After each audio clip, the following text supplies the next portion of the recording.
So, hi Shivani, welcome Hello. to LegalEdge 3 Years LLB YouTube channel. I'm extremely excited to have you. I know we've been like scheduling this, but for like any XYZ reason. So, but we're finally here. And I think I start off with this question with all my students, which you guys generally do not have an answer to. But yes, how does it feel? Um, I'm happy, but I still cannot fathom the fact that I did get this sort of a percentile. Like I knew I had worked hard, I had studied well, especially in the last few weeks, but I did not really keep such number in my mind. So I'm still in disbelief, honestly. I have done exceedingly well, and we've been a part of your journey, so we understand the kind of effort that you've put in, not just for MHCT, but across all All the entrances exams. that you were targeting, and you'd balanced them really, really well. But let's just start with, how did you decide that law is something that you want to pursue, your current discipline of graduation? Let's just like Mhm. take step by step so that all students or individuals watching the YouTube, they'll have like a lot of relatability and they can pick up things from their stories, feel inspired, motivated, and then decide on to the next steps in their career trajectory. Okay, so just a short introduction from my side. I am Shivani and I'm from Mumbai. I completed my bachelor's in economics from Ramnaran Ruya College in Mumbai itself. And I actually took a gap year to venture into different fields. Like I was not sure whether I want to continue with economics. Initially I thought I would pursue a master's in economics or public policy, but later, towards my graduation, economics felt more like an obligation than something I genuinely wanted to do. Like, I stepped away from liking it, basically. So that's when I sat down with my parents, and they were the one who advised me to view law as a career option. So back then, I think it was in February 2025. And back then, I started researching everything about law, like how the field is, what are the career options, what it actually wants from its students, what are the different colleges in India which offer the 3 year course specifically. And the more I researched about it, I thought that, okay, this field was something I knew I would thrive in. Like it wasn't a spontaneous or sudden decision, but it was like a gradual realization that okay, this was something I could see myself doing for the next decades or something. Yeah. And also with law, I felt like my background as an economics graduate, it wouldn't go like into a waste. Like I would view law from a different lens, maybe. Of course, So, I mean, you can always leverage the time, effort, and energy that you've put in your undergrad. And very interestingly highlighted that you gradually gravitated towards law, that yeah. it was not something like the first choice or right from the very beginning. Yeah. Because something that I've observed with students, and I think I was having a pretty similar conversation with one of our students, that so with after your graduation, more so specifically in disciplines like economics, or if you're like a commerce grad, so a very natural inclination is to go for like masters in the same discipline or Yeah. MBA maybe, or maybe like government exams, and law largely remains underexplored. So I hope like after all of these interviews, students will give the due consideration, or they'll weigh in law as a career upgrade in their trajectory. So I think thank you so much for highlighting this. It will be very helpful for a lot of students. Let's just talk about your preparatory journey. Like how was the experience? And I tell all my students that see, results are secondary. Of course, we're putting in the effort to get into a dream law schools, but the amount of time that you put in preparing for a competitive exam, you're like a much evolved individual, intellectually, personally, everything. So how was Sure. the journey for you? So actually, what I had in my mind from the beginning, like when I started, it was something like I want to enjoy the journey. Like I don't want to force myself just to study and give the exam. All I had in my mind was, okay, now that I have started, now that I have decided that I want to venture into law, I need to enjoy the process of taking the examinations, giving the exam. And I shouldn't be like, okay, there with my results. I'm happy I got the college I desired, but I wanted it to be something that I should remember for the next years too. Like I had studied so much, I had enjoyed studying those subjects and everything and all. And basically, I think I started my preparation back in the month of October, specifically for MHCT. But due to some personal circumstances, I was not able to continue it like, properly. So I restarted again in the month of February, like mid February. And that's when I decided, okay, if I am to take the examination, I need to study for it. I cannot just wing it on the spot on that day itself.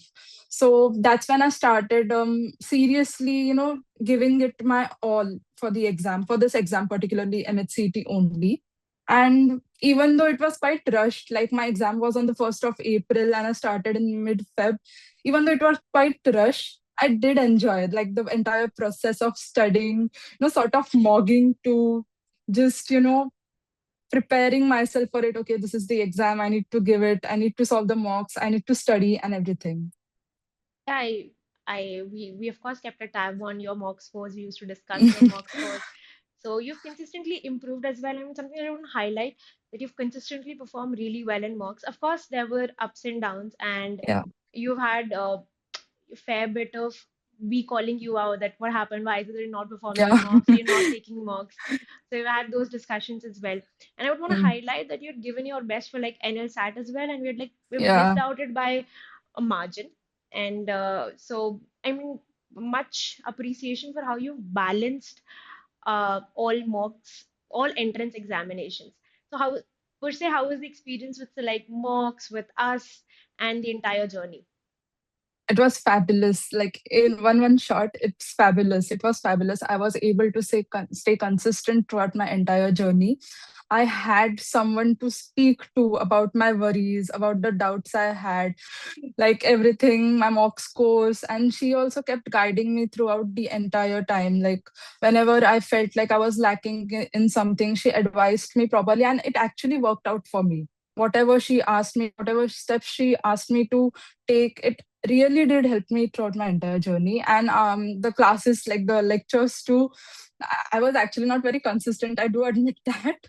But I think it did help a lot. If it was not for the class, I would not have been able to say consistent. Like Yeah, even if it I was in the know. last month. I remember Yeah. discussing it with Shubhi time and again. So like, so we check mock scores, we check who's attending classes because we hold our students accountable. So each time it's like, oh, why has she not? Why did she not take the exam? Yeah. Or I remember towards the end where you guys were like focused. And a lot of our students were like focusing on MHCT and there were like other entrances. I said like, guys, you cannot just continue to skip mocks, and you Yeah. have to at the same time. And then you guys kept telling us, oh, we'll go back to NLSAT or we'll go back to other entrances once you're done with MHCT. So I think we've also had a fun journey along the way. Let's just delve a little into that. Since you're preparing for multiple entrance examinations, how did you prioritize? Honestly, my first priority was NLS, like NLSAT exam. But the thing is, even though we consider that the MHCT and NLS are two different examinations, there were many things that were overlapping in that. And I do realize, and I actually did realize this towards the end of my journey, like towards the end of my prep. But just studying for NLSAT, it actually helped me with MHCT too. Like I was consistent with reading newspapers, which helped me with English vocab and everything in the English section. Then for the current affairs too, for legal reasoning too, even though the questions were not the same in the NLSAT exam, um, there was some overlap, which helped me completely in that. I think that's the key. So a lot of students try and approach these examinations in isolation, but Hmm. the key is to essentially identify the parts which overlap, Yeah. and so that it's like you preparing for both the entrance at the same time, and then you tweak your preparation to cater to the peculiarities of the examinations. You're anyways have to Nations. like do CR for MHCT also, for Yeah. NLSAT also. The difficulty level varies, but that is largely taken care of by mocks So yeah, because sure. the difficulty level will vary for CR for NLSAT. English, the weightage for MHCT is really high, it's on 40 marks. Hmm. So I think the key is it eventually boils down to how well do you identify the overlap between the entrance examinations that you're targeting.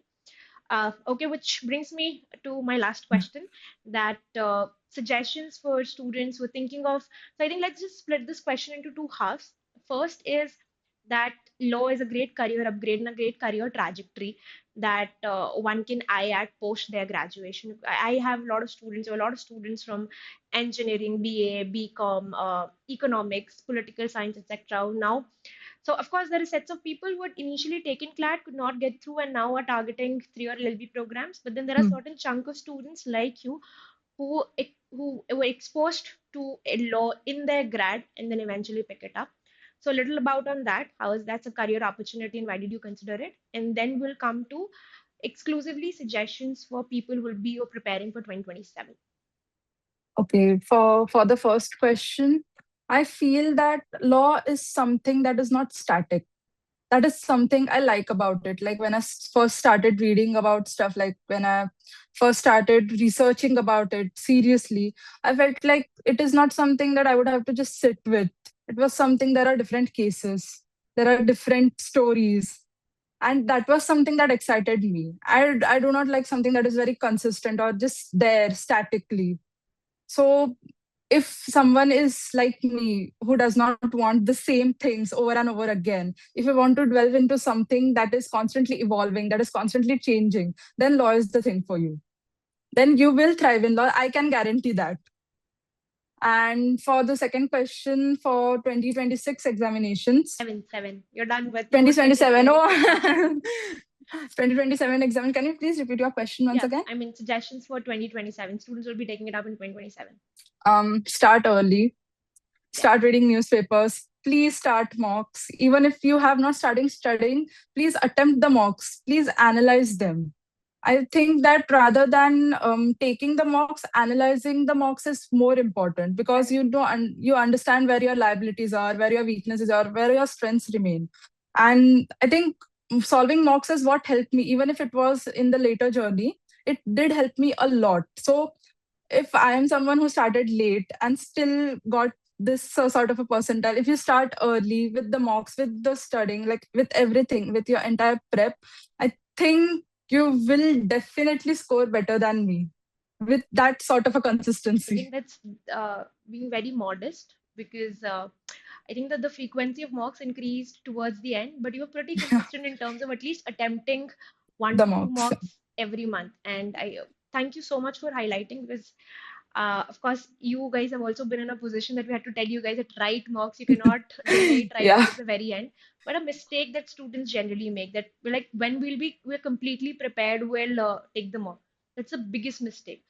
Mock eventually is 20% taking mock and 80% analysis. You analysis. learn a Yeah. lot from analysis. And the catchphrase, start early.